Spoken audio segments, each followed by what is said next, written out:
It's so crunchy and delicious. Mấy tải. Hello. Mayam ngasi di hauji kanye Manipur de Mangan Bora ano thok pudo adu try tawra yingrege video amadu upne ba du try am tawning bo how do yam man ba adu ngasi try tawra yingrese. Si de mangan leire thum khra chai bi rege. Pyas khra chai bi rege. Si de khra nakupi mana si aina freezer frozen tawra thamma. Yam hapte kazik hapani turmeric sugar hapki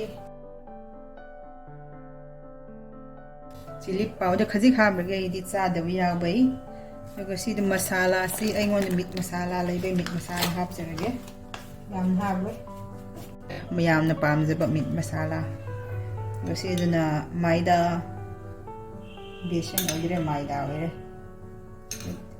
spoon ahum gumba habrage yinge ko Nuga soda khab ke yaar kisi khab ke yam habro sure mix phalan taw bi ring yenge ising kri so hab ni ga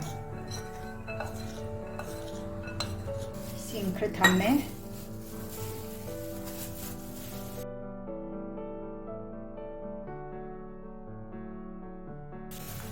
isi maida krawat ki daw male ta wan nap Wali, kerap kige spoon magumba. Sum tau di yara daw male. First time try daw niya nakang di ko. Ging biyo si. Yara daw male. Tum taste daw si tum. Wat ba siya haway pa. Tum si kazik wat la. Yam di habroy kazik bas yani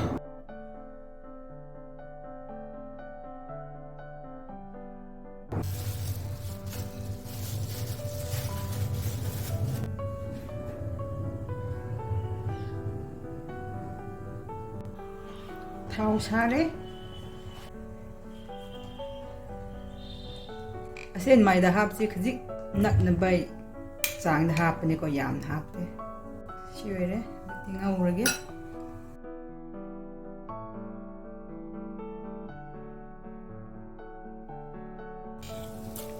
Ini nak kari itu apa nak idri?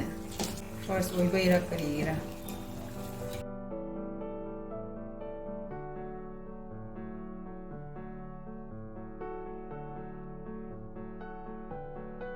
Tahu kereta ira ni spoon deh.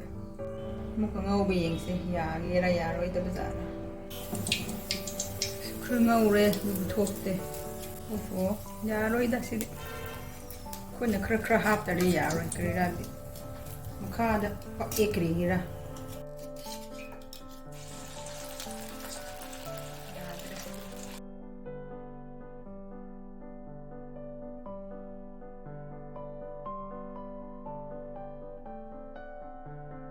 Dum khang do ina raw na hen dala do makha da nap tab de ko man de nap kya khan ni ba do nap te ko la te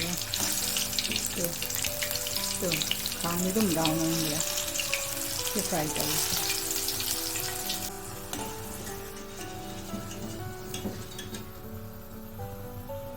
yare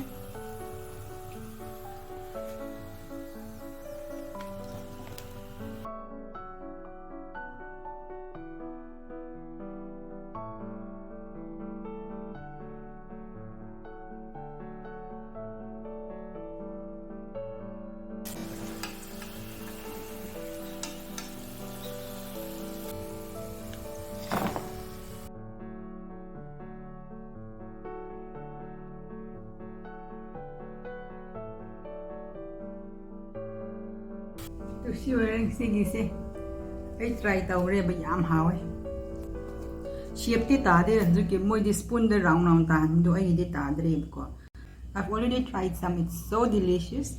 It's very crunchy, unexpectedly very crunchy. I thought this I've added maida all-purpose flour, so I thought it wouldn't be that crunchy, but it is so crunchy.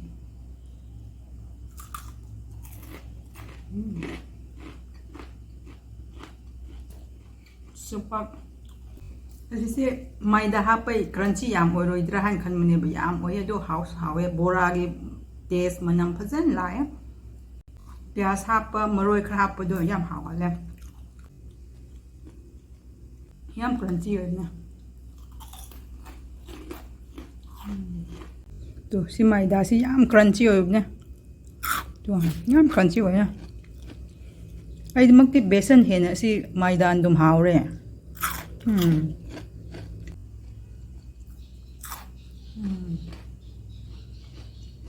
ngasi di sioi re myam shape ti ta de du bum haw de yam haw e kom adu shape ta da so dum kesha asum oi mi so hadum yeng ni dum phazai round na tar so ko myam so try to re yeng bio ai try to re yam haw re